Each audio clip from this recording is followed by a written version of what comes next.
আসসালামু আলাইকুম রহমতুল্লাহি ওবারাকাতুহু। আপনাদের সবাইকে স্বাগতম নতুন একটি ভিডিওতে।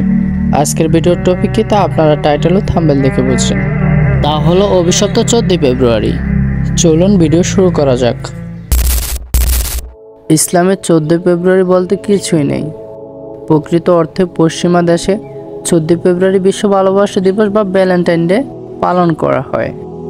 তবে ইসলামিক দেশে এইসব দিবস পালন করা নিষিদ্ধ। এর কারণ পশ্চিমা দেশ তথা নাস্তিকদের দেশে এই দিবস যেসব বেহাপনা করা হয় তা আমাদের সংস্কৃতিতে অসামাজিকভাবে সমাজ নিষিদ্ধ কাজ।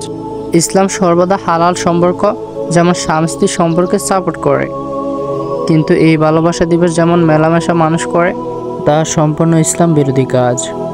ইসলামে ভালোবাসা দিবস বলতে কিছু নেই। বাংলাদেশের সংস্কৃতিতে ভালোবাসা দিবস বলতে কিছু নেই। আমাদের ধারণা পশ্চিমা নাস্তিক দেশগুলোর অনুসরণ করলে বুঝি স্মার্ট হওয়া যায়, কিন্তু আমরা বলে যাচ্ছি যে পশ্চিমা কালচার আমাদের শুধুমাত্র অশ্লীলতা ও উলঙ্গ অসামাজিক কার্যকলাপের দিকে নিয়ে যাচ্ছে। আমরা কিভাবে ভুলে যাই আমরা মুসলিম? আমরা ভুলে যাই আমরা বাঙালি। আফসোস, আমরা ভুলে যাই আমাদের অস্তিত্ব। আমরা ভুলে যাই আমাদের শিকড়কে। ওহে মুমিন মুসলমান, ভুলো কেমনে তোমার ইমান? ইমান যদি রাখতে চাও অশ্লীলতাকে না কও।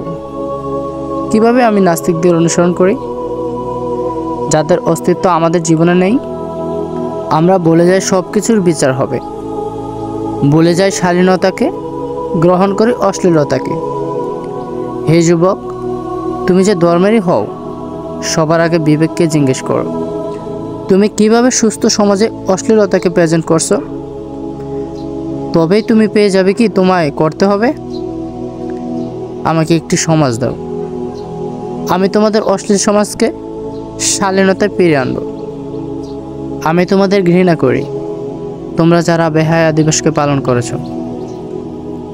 আমি তোমাদের দেখলে লজ্জা পাই তোমরা যারা অশ্লীল মানসিকতা ধারণ করো। ওহে যুবক, তুমি সঠিক পথে স্থির থাকো, তোমাকে ধৈর্য ও সাফল্য দিবেন তোমার সৃষ্টিকর্তা। কুকুরকে দেখে কুকুরের বৈশিষ্ট্য ধারণ করতে যেও না, ইসলামকে মানুন।